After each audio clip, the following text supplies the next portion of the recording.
喺過去2-3個禮拜咧，新機場嘅第3條跑道又成為我哋輿論嘅焦點咯。點解嘅？因為政府話要第3條機場跑道上馬啦嘛，而且今次仲要使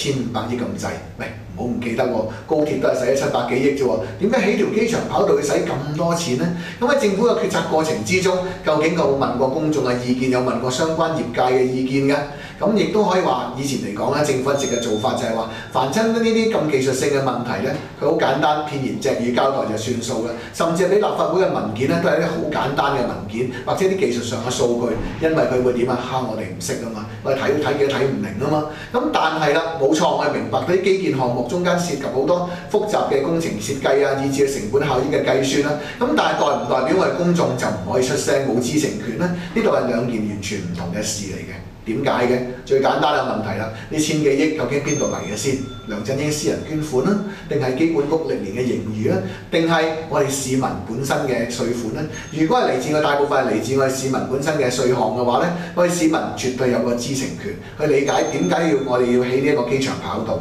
甚至乎我哋將呢件事就推廣延伸出去啦。話凡親政府重大基建項目涉及大量公帑嘅使用，我哋社會上除咗政府以外，其他持份者 NGO 啦、企業啦，以至市民，我哋全部都有一個知情權，以至發言權。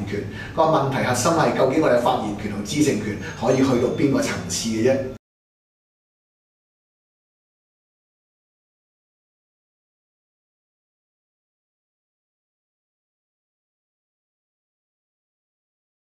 有團體發起簽名運動，反對興建機場第3跑道。由多個團體發起嘅民間反三跑運動，喺旺角西洋菜街擺設街站，收集市民簽名。佢哋認為本港空域問題未解決，質疑政府誇大三跑效益。又話三跑項目繞過立法會撥款程序，違反程序公義。佢哋會1連2個禮拜喺多區舉行簽名運動，希望可以收集5萬個市民嘅簽名。咁我哋首先做個分析先啦。咁啊，首先嚟講，我哋話社會上面最多嘅就係普通嘅市民啦。普通嘅市民嚟講，對於咁技術性嘅問題，我哋真係所知有限。但係我哋作為納稅人，我哋唔可以唔知，亦都唔可以唔明，唔可以唔去理解究竟政府做緊啲乜嘢嘢。但係我哋點樣去理解咧？我哋透過嘅就係傳媒啦。咁傳媒扮演一個雙面嘅角色嘅，一方面將政府嘅資訊咧交俾我哋，但係同一時間亦都將市民嘅疑慮以至質疑咧向政府質詢，以至傳媒有個獨立嘅功能咧，可以調查政府，可以去做一個調查政府裏邊究竟發生緊啲咩事，佢嘅運作有冇出咗問題咧？咁呢一個係第一組嘅持份者，我哋嘅市民配合我哋嘅傳媒，咁我哋基本上係攞到嘅一啲基本嘅資料，以至係一啲咧大方向其實已經足夠啦，因為太複雜嘅我哋都唔會明白。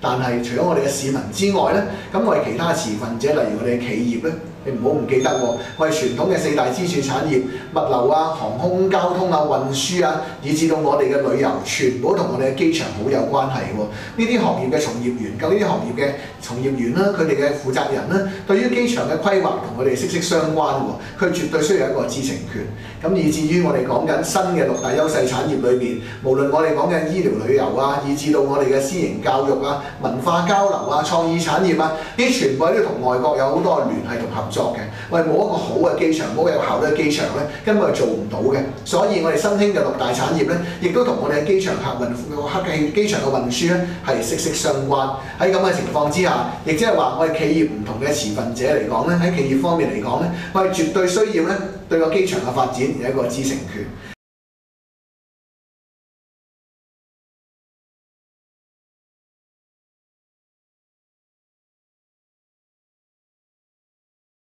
以至到可能你會話啦，剩翻嚟 NGO 就係掛住啲中華白海豚，掛住啲海洋生態啫，咁佢嘅重要性咪會低咯？冇錯，我哋明白到一樣嘢 ，NGO 以至到我哋話一啲嘅弱勢社群嘅團體喺社會上佢嘅聲音未必係最受關注嘅，但係作為公平公義嘅社會，佢哋亦都有一個發言權同知情權嘅。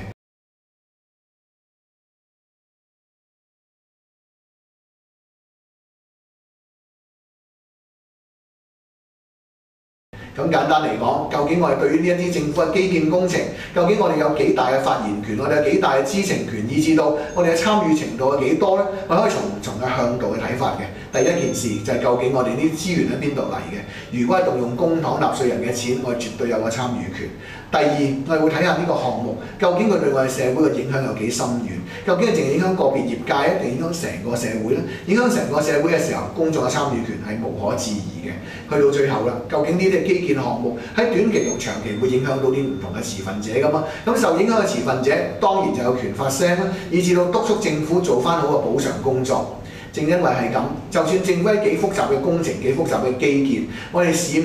企業以至 NGO 全部絕對有一個參與權嘅。